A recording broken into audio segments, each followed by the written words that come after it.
Where do you want to start? There are so many rather dramatic moments in that career with that band.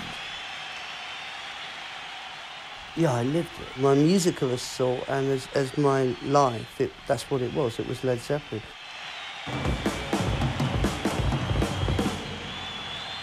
Good evening. We were really hot. Sometimes we were on fire.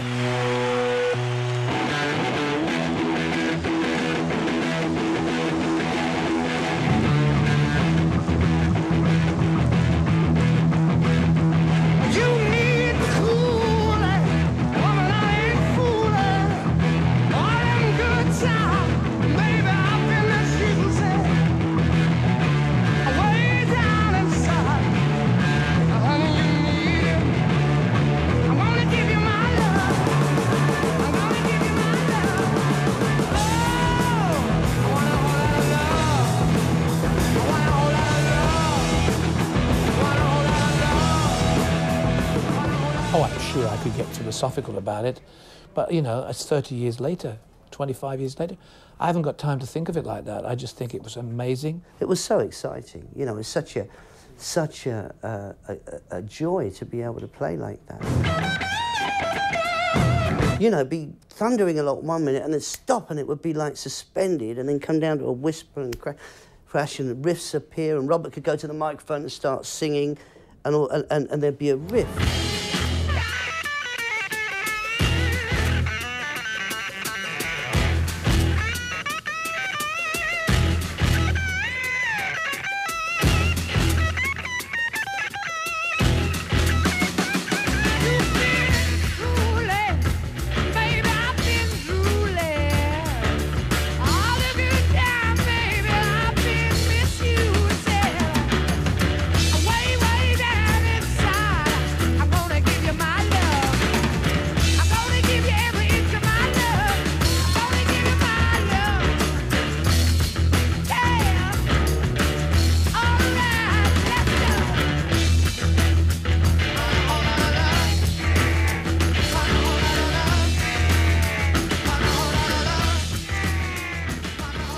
We were all good musicians, and so we knew the value of dynamic and light and shade, you know, to set one off against the other, which is why we didn't sound like other bands, because other bands seemed to just do light or shade, never consumer.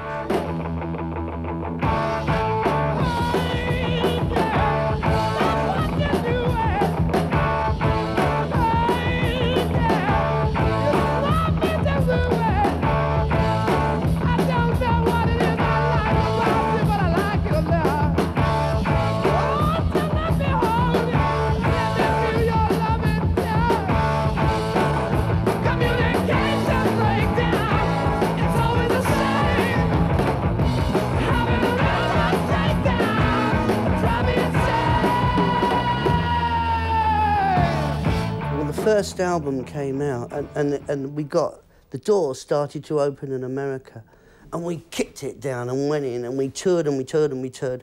The first show was December the 26th, 1968, and I don't think the record was out then. I think maybe it was, maybe it wasn't, but we were on a show with the Vanilla Fudge, Taj Mahal, plus support act. That was us, the support act. And that was quite a thing to start playing in the States. I was just 20 years old. I think the thing is that on those shows, if there were 3 bands on, we probably played for an hour, you know, at that time. And the damage that we could do in an hour musically it was like, the audience was exhausted at the end of it, and so were we. As time went on, we ended up top of the bill very rapidly.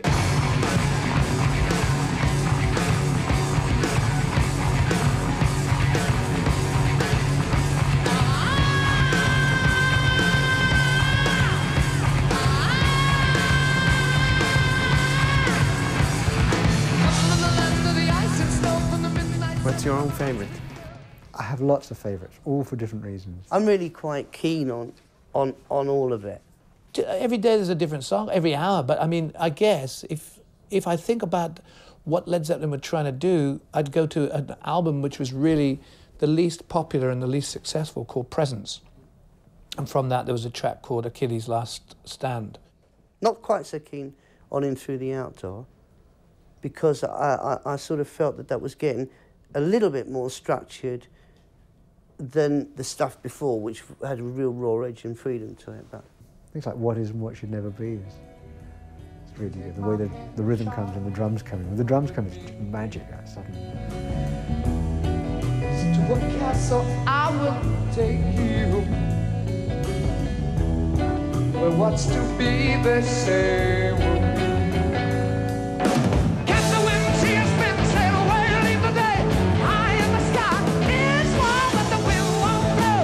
Really shouldn't go, only goes to show that you will be mine by taking our time.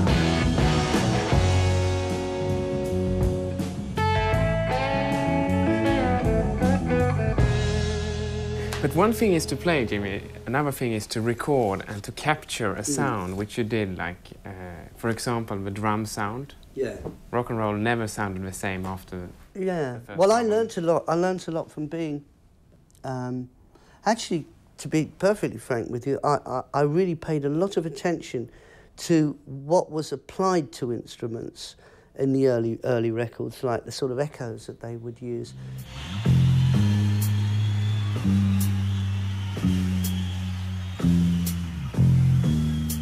When I first started to be a studio musician, 90% of the time, 95% of the time, I didn't know what I was going to be going in to play.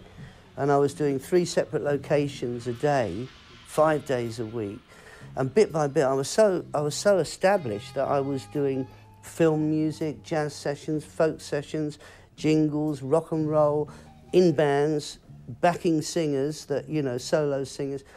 And I was doing this whole area of work, but I was getting more and more and more contained and disciplined, which was good. It was a good apprenticeship, but I needed to break out, and it was stifling me. And one day I went into a session, and it was a Muzak session.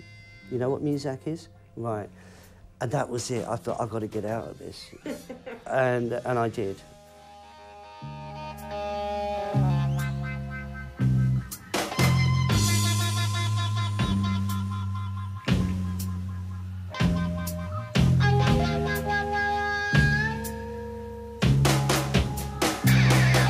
I've been days that can feel it, so long as not true. I wanted a woman, never bargained for you. Now lots of people talking, pretty few of them know. Soul of a woman was created below. That's right.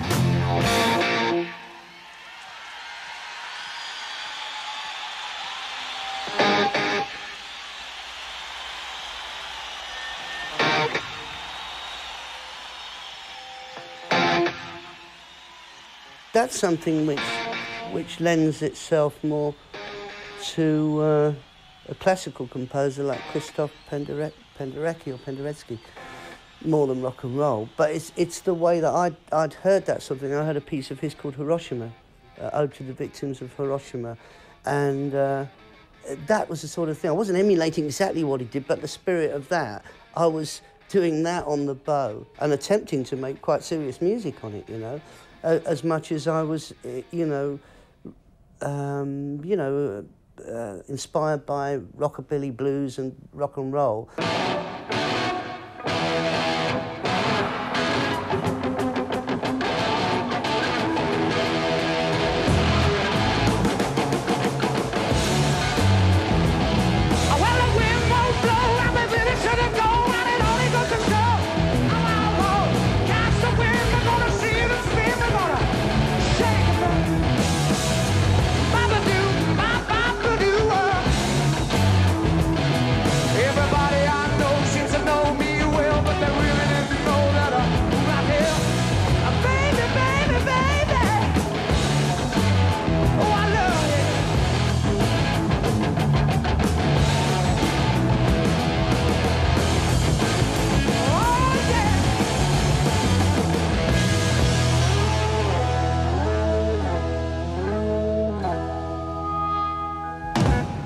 And that's a very early example of what we did. But it went on to get really, I mean, I suppose the Rain Song or Stairway to Heaven are kind of indications of dynamic.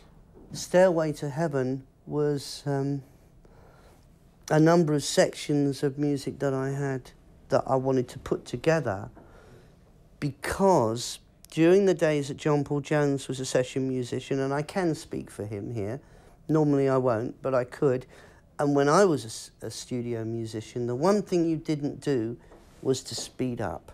You did not. I mean, because if you sped up, you know, you wouldn't be seen again, because you had to have this sort of meter of all playing together. And I had an idea that I wanted to have this sort of piece of music that started with like quite a fragile guitar, you know, very, very plaintive, and that as it would progress through the song, it would actually sort of speed up and go through these changes. So it actually almost like reaches a climax, okay? Just like making love, you know what I mean?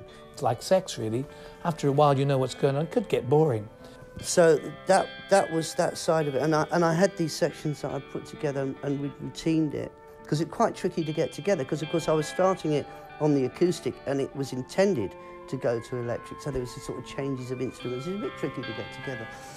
I remember that when we were routinning it with the three of us, Robert was sitting on the wall in the rehearsal room, and I remember him, he was sort of writing in his book, and all of a sudden he got up and he started to sing on one of the rehearsals, and he had a good 80% of the lyrics and the melody and all of that.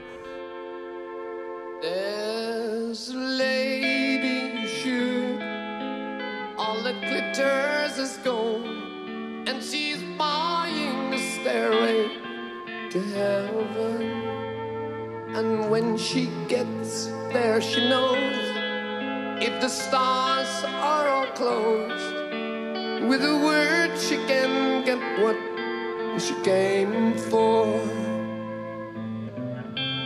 Ooh, ooh, and she's buying a stairway to heaven. There's a sign on the wall, but she wants to be sure, 'cause you know sometimes words have two meanings. In a tree by the brook, there's a strong bird who sings. Sometimes all of our thoughts are misgiven. Yes, indeed. It's kind of a Led Zeppelin sampler, isn't it? It has everything that we do. It starts off quietly with the acoustic instruments, then the rock and roll starts. Oh.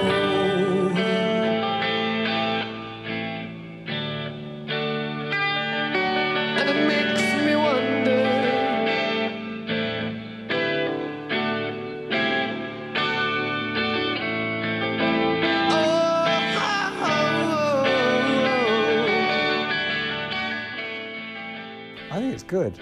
And the whole, the mystical lyrics, you know, that nobody's quite sure what they mean, including Robert. Robert Plant doesn't seem to like it. No, he doesn't.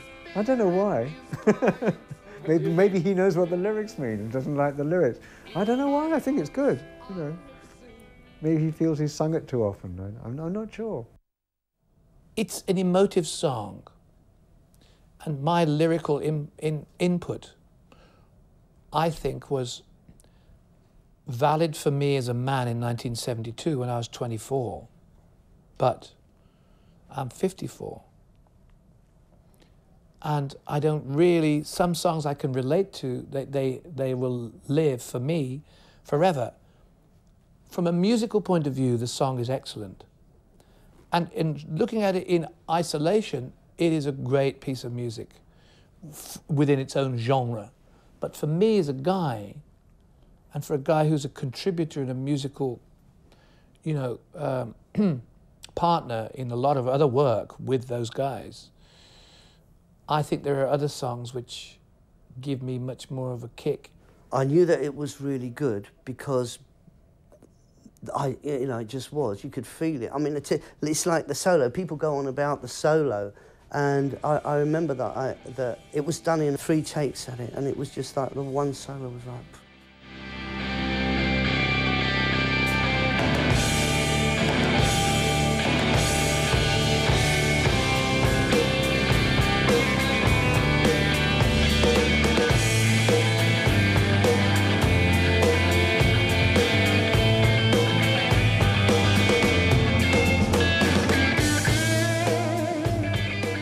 I mean, as a singer, it's very difficult to keep an interest for 15 minutes. There's something to do during long instrumental breaks. And I really was studying it and listening to it, and occasionally, vocally, I could join in. But most of the time, I was trying to remember my Welsh vocabulary from college. I was doing a course in Welsh history and Welsh language. So I was going, and I was going, oh yeah, I remember now. I mean, it was like, sometimes I did get a little bit sort of...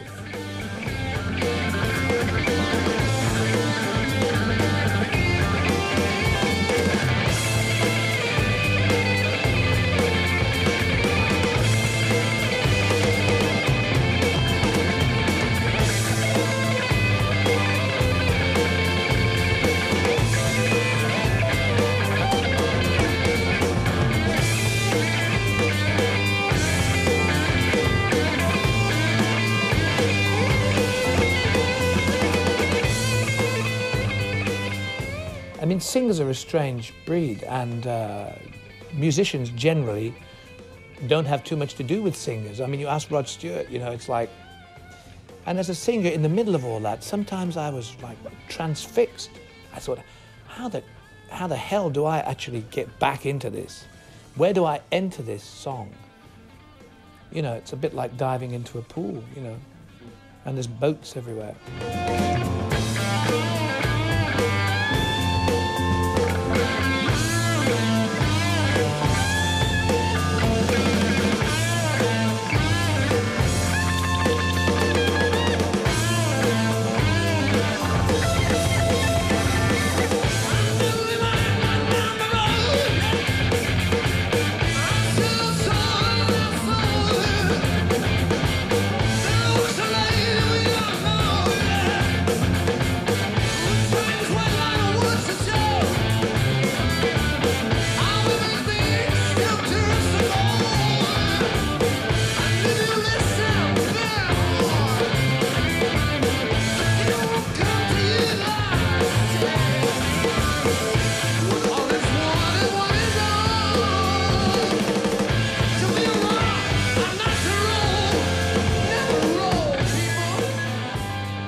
All the legends, the rumors about like the Led Zeppelin who goes completely mad. They drive motorcycle in the Hyatt Hotel and they...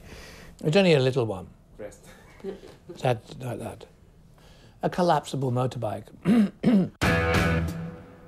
You have a few parties and they remind you of it in 30 years' time. I mean, you know. But I mean... People got nothing else to talk about. But come on, a few parties. Didn't John Bonham come to your hotel room door once and he was taking a big sword and smashed the door and dragged you out of bed and left you in the hotel? Maybe. Maybe he did. But does that make him any less of a drummer?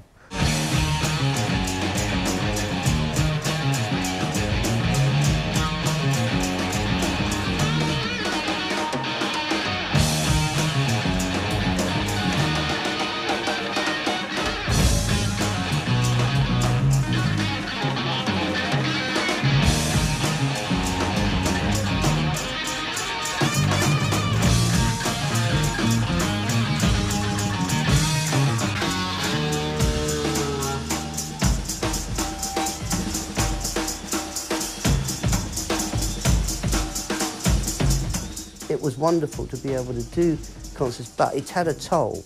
If you can imagine doing a concert like that for 3.5 hours, and the way that the adrenaline taps are just flooding, and you know, at the end of it, you can't turn off. And so, consequently, as the tour went on, you got more and more sort of, not quite neurotic, but not really quite yourself. You know, you became into another realm. A lot of energy to explore. You've got to wind down somehow, and sometimes we wound down noisier than others. I was standing in a palm tree in Beverly Hills on the night of Bonzo's birthday one year, and I think it was Keith Moon and John Bonham arrived together in a car. There were absurdities developing around the pool. George Harrison karate chopped Bonzo's wedding cake, birthday cake. as Bonzo was showing him what we'd created for him, he was so proud of it, and he was so proud to be meeting George again. And when George brought his hand right through the cake, Bonzo was so angry that the next thing was that George, with the cake, had to go into the swimming pool. But George hung on to a grand piano, to the leg of a piano. So as he was being pulled towards the pool, so was the piano. It was one of those moments while I'm standing in a tree proclaiming that I am the golden god, because it was one of those moments where there were shards of energy flying off everywhere, and it was only too appropriate that I said something utterly stupid to go with it all. I mean, it was very funny. The piano didn't make it to the pool, but George did.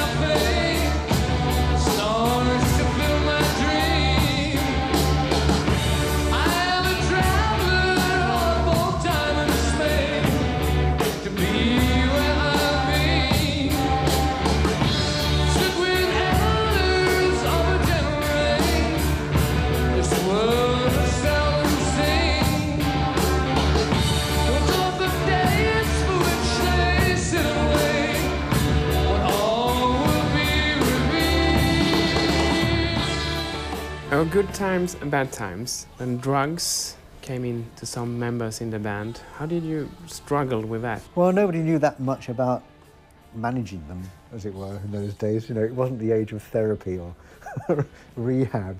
That came 20 years too late for us. But as long as it didn't interfere with the music and with stage work, it was kept off stage, I suppose.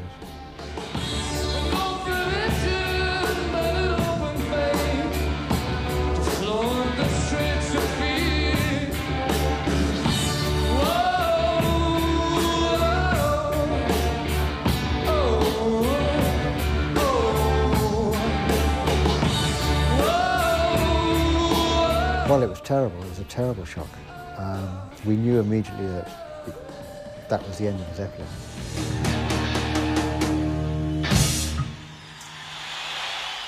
When we lost John Bonham under those circumstances, the loss was immeasurable. Apart from the fact that I lost a very, very dear friend, I really knew what the world of music had lost as a force, you know, because he was just an amazing drummer, as we all know, you know, no doubt about it. John Bonham wasn't the drummer of Led Zeppelin. He was a quarter of Led Zeppelin, and you couldn't just say, "Oh, get another drummer." You know what I mean? A, you would never find anybody like him, and B, it wouldn't be the same band in the slightest. A percussionist. On drums, John Bonham. I remember him like I saw him yesterday, really. Yeah, I remember his kindness and his humour, and also his fury and his love of his family and his skill and his beauty as a dear heart.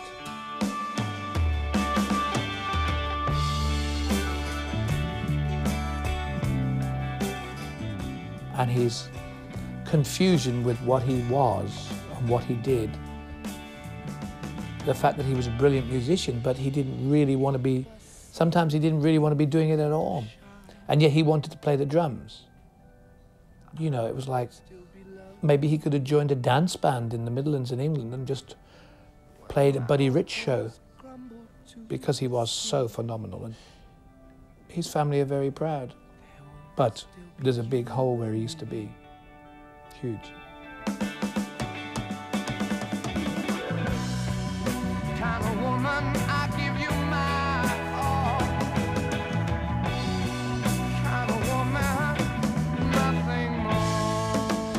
Is it possible for you to play again together? Who knows? Who knows? Maybe, but it wouldn't be Led Zeppelin.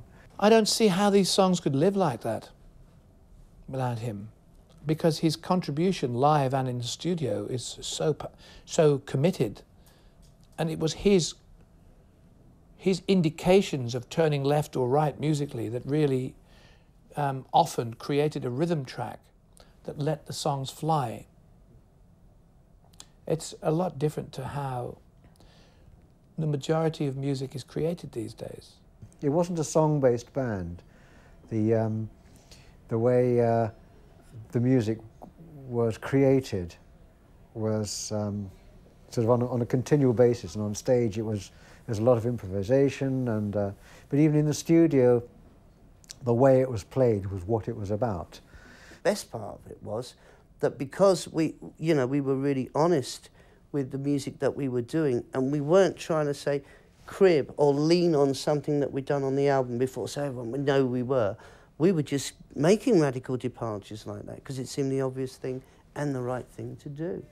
And so we were able to do that because we were at least we were our own masters in that respect. We weren't beholden to the record company saying, you've got to do this, you've got to do that, which now bands have to do, unfortunately, for them.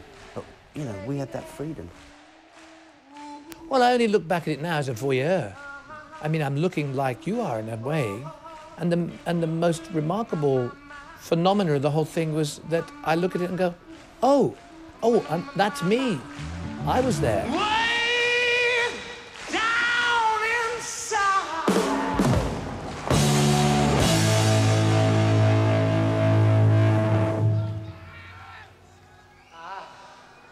Woman, you need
Thank you.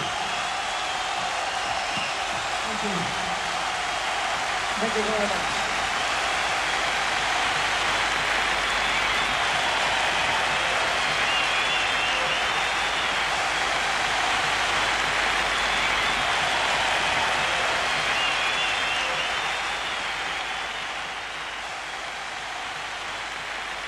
And she's buying a stairway to heaven.